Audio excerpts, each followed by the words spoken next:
Picture this. A storm sweeps over the earth, sucking up words, letters, and syllables. All of these tumbling in confusion, clouds and alphabets. The drone of earthlings desperate to make sense of the word fragments drowns out all noise. Without print or speech, the world starts to shut down. People misunderstand one another.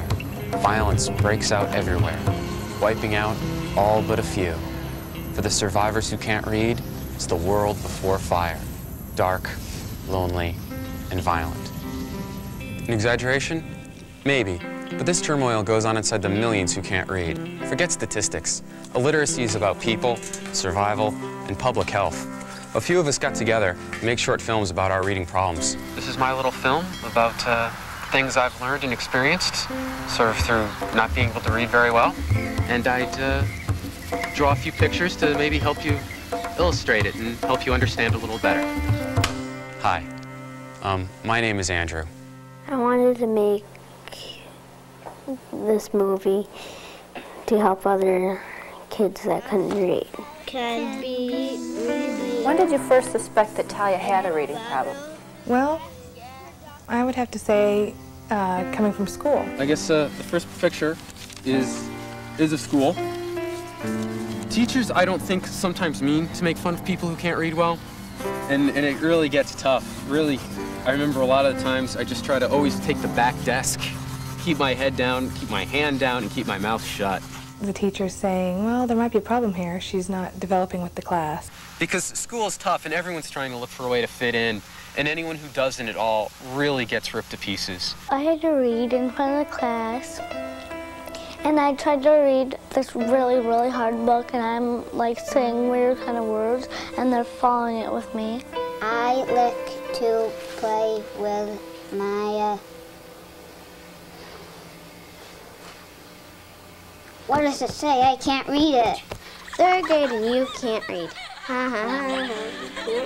They all started laughing and pointing, and after that day I had spots all over me because I was depressed. I used to say, I'm dumb, I'm not smart. I'd hit myself too. My brain would be like twisted and twisted, and it'd be spinning and spinning and spinning. I couldn't find like the button to stop it. Some people don't want to be laughed at, and they just sort of decide that maybe the human race isn't such a great thing after all. I had trouble reading. It was scary. I couldn't read anything. And they don't want to be sort of talked to or associated with. It made me want to run away from home. Chris, Mom said you can read this if you try. Come on, I want to have the story. Read this. What does it say here, Chris? I don't like this book. Why is it too hard for you? No. I try to read, but I'd get frustrated. I would just keep on throwing the books around and throw tantrums. Sometimes I'd help him hide just because I understood how he felt reading and the frustration of him crying. So he'd hide and my dad would look for him and we'd end up finding him. He just, I don't know, he just didn't really want to read. And sometimes it was funny because he could get out of reading by hiding. Never again, never again. I think every person who can't read or read well has done an isolation phase. Because again, it's just easier not to deal with it and just to disappear. So much rage, so much hate that you just need to lash out and strike something. The problems with Joe not learning how to read didn't end at school. When he came home, there were times all throughout the afternoon and the evening that were frustrating for him and for the rest of us. You're asking me through the single player, so your single player is to select that one. Okay, now what? What does it say? Just tell me, what does it say? He was expected to read certain things, and he couldn't do it. And he expected to be able to read certain things, and he couldn't do it. So there was constant tension in the family. It made me get angry, and me, do my little tantrums and kind of be violent, I guess. And it was just hard. That was the stressful part. That was the frustrating part. Having problems with reading is bigger than just not being able to read. What? I gotta do it again? I just can't read it. It has a much bigger effect on the child, on their self-esteem and the way they feel about themselves. I became the tough guy, the goon, the brute, punk rocker, the scary guy that walks down the halls. You look tough, you dress tough, because you want to be left alone, but you still want to sort of be seen. You don't want to disappear. But you definitely, over all things, don't want anyone to laugh at you. Once someone laughs at you, you gotta beat them up. And you gotta beat them up pretty darn bad, so no one else will laugh at you. What have we seen so far? School's a nightmare, agitated families, kids thinking they're rejects, hiding, fighting. This isn't healthy. But we get help. It has to do with the brain processing letters and sounds, instruction to help this process. Once we realize that letters have sounds, oh, darn it, I lost my place, I'm sorry. Once we realize, okay, do you want me to just keep going? Yeah. Words have letters, and letters have sounds. Our brains put it all together. We break the code of language and reading. We read, our outlook changes. We're happy, where we used to be mad. You know, it's kind of interesting.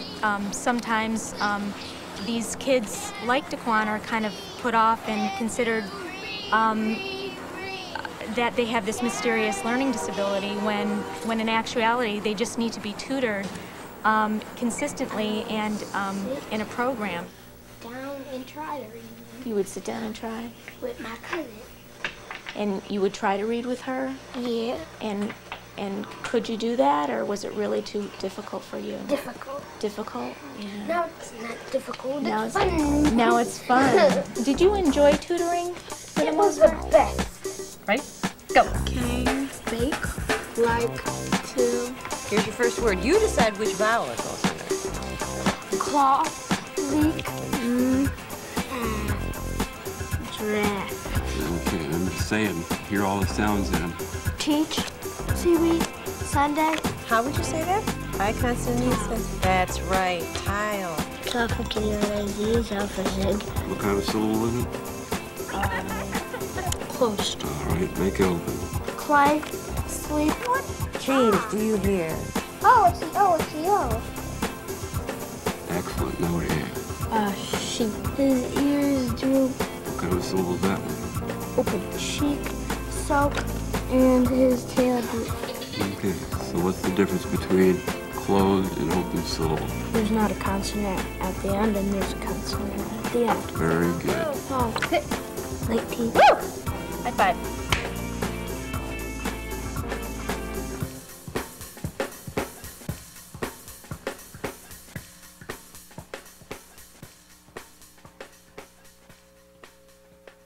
What's the situation today? He reads a lot better now. We see a big difference. He's more just acceptable, and he's more just open-minded about everything. So we get along better, and now he gets along better with everybody else because he's not as angry or not as frustrated. In a grocery store, she'll say, we got to buy one because we can get one free. When she's playing piano, she's singing because she can read the words. When she's in the car, she tells us where we are, and she's much more social. It's got an adjustable shoulder strap, dual nozzle settings, and a constant pressure system. Did he read that? He was capable of learning how to read. How do you feel now, Spot? Just like everybody else. Oh, you can read. She's got a confidence and self-esteem level that she didn't have before. And to see her now with a smile on her face and a smile in her heart.